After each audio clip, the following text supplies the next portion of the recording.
page 112 et 113 ka tafsir al-Qur'an 2. qalu be ya Musa ko ayu Musa inna min lan nadkhulaha min natata enden sare de wiida men dun Palestine abadan poma madamu fiha madama ben don hino der ton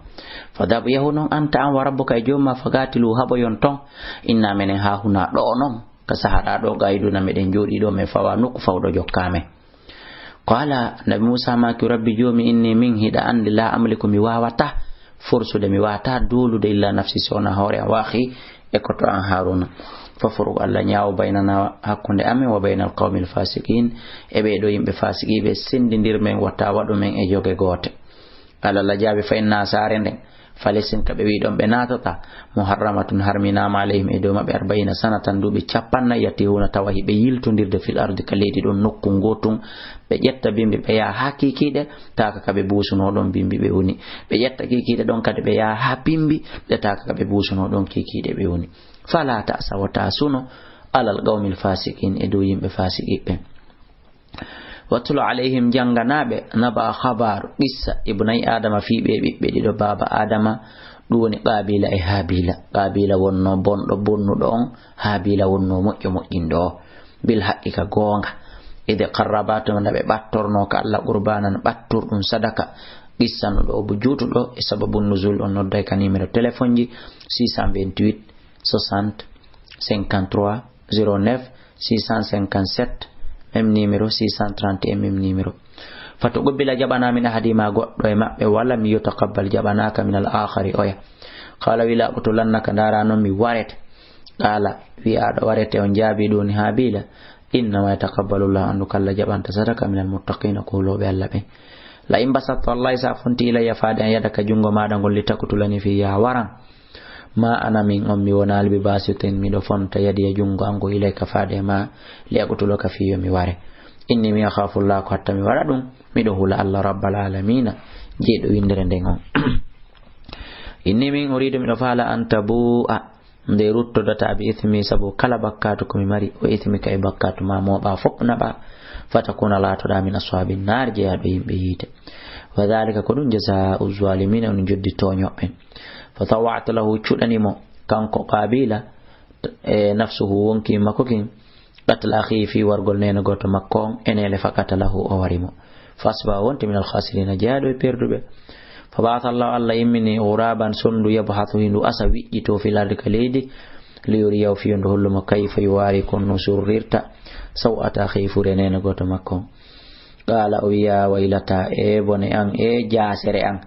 ajastu emirunku an akuna jakande milato to mithla dal khurabi sifangal do colal fo wari min kadim surra sawata khifurene gota on ila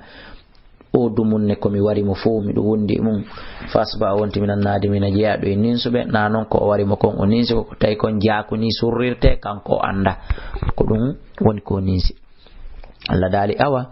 min ajli dhalika ko sabu dum katabna men fardiri ala bani Israil annahu koni man qatala nafsan kala wardo wonki bi ghairi nafsin ko alday wargol wonki go aw fasadin ma ko alday bonnugol fil ardi kaleyde faka annama qatala nasa on waddo dum askay o wari yimbe ben jami'an beden dangal faman ahyaha kala wurnudo wonki ale goy wonudo sabu yo wonki wuri sabu nyammingol ki ma dum nyawndugol ki ma honnugol ki ma sottugol ki bawo ki nangama faka annama ahyan nasa sikkay o wurniti be ben jami'an beden dangal ولقد جاءتهم غمدي أدني برسولنا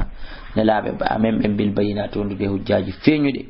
ثم إن كثيرا رفتك بريدوا لكم منهم مأبه بعد ذلك باونهم في الأرض كالذي لا مسرفون والله في تيم أبونا إنما جزاء الذين أن يكون يدي يحاربون الله وبحقد الله ورسوله إن لا مكة ويسعونه بيارا في الأرض كالذي فسادا بنقول